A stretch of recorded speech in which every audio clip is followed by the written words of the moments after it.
everyone, and welcome to Lockdown 2.0. As the virus has increased across the U.S. and the new elected officials are talking about a shutdown nationwide, I find myself going back to old technologies, and in this case I'm talking about flint and steel. Now if you do a web search of a fire steel, a lot of times it'll bring you to this, which is actually a ferrule rod or ferrocerium rod, when in fact I'm looking for a fire steel like this or a flint and steel. Now the difference is this is a hot spark, whereas this is a cold spark. I don't have a whole lot of experience with fire steel or flint and steel, whichever one you want to call it. So when I went to buy one, I was looking for the cheapest one I could find, and this is it. It's a Pskook fire steel, and it's shaped in the traditional style where you can get a good wrist swing with it against your flint. And I know there are better fire steels or more expensive fire steels. There can't be a whole lot of difference in the cheap one versus the most expensive one, other than paying for the name and maybe a slight change to the metallurgy itself. Before I get started trying to use this method to make fire, just wanted to be known, Pskook didn't send me this, no kind of sponsorship or anything like this. I bought it on my own. So with that out of the way, let's see if we can make fire with it. Here's a rock I found, and it is kind of rounded, and I'll get to sharpen it up here in just a minute.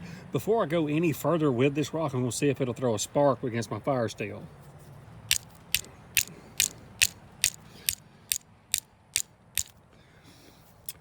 This rock will throw a spark, so now I'm going to take and sharpen it up. The most effective way to sharpen a rock like this is basically just to take and smash it between two larger rocks.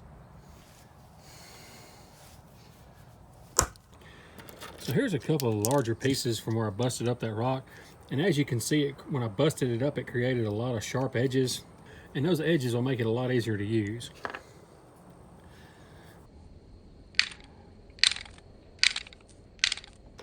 All right, so I got my rock that I smashed into pieces to make my flint. I'm taking and put my char cloth on top of it.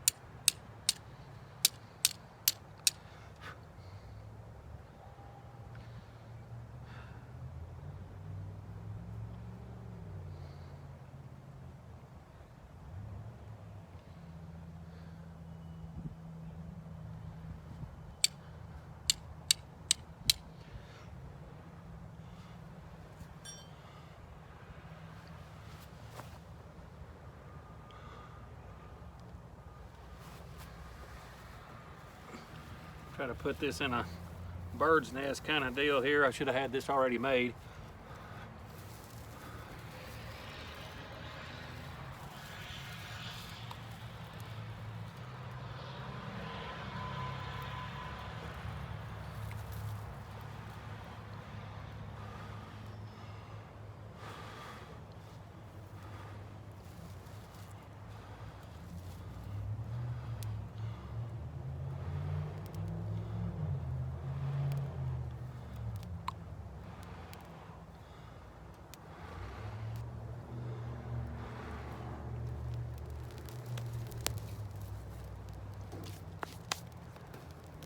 So there we go. So this is the regular rock that I was using as my flint, and I hope you can see it does produce spark, but just not that great of a spark. By way of comparison, here's a piece of quartz that is, theoretically unsharpened. It's as I found it in the ground, and with minimal effort, it produces a lot more spark. So if you can't find, English flint or quartz or something along that line, any hard rock will work, and by hard rock I mean something other than, say, sandstone or things of that nature. So with that out of the way, let's make some char cloth. And to make my char cloth, I'm using cotton canvas, and this actually came from those nail pouches you can get at Walmart that are like $1 and something. And I like to use a cotton canvas like this because it's thicker, and even after it becomes char cloth, it's a little more durable than using a cotton handkerchief.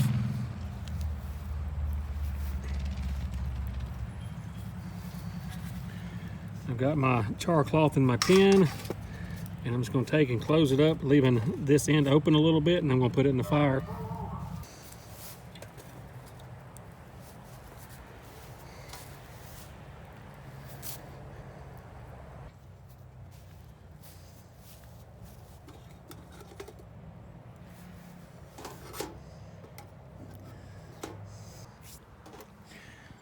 I'll let my tin cool off a little bit. We'll open it up and see how my char cloth turned out. Oh, and there we go. There is my now ready to use char cloth. So here's the contents of my flint and steel kit. Of course, I've got my steel. I've got some cotton that I picked up off the side of the road, a couple of pieces of char wood, various rocks, and of course my char cloth.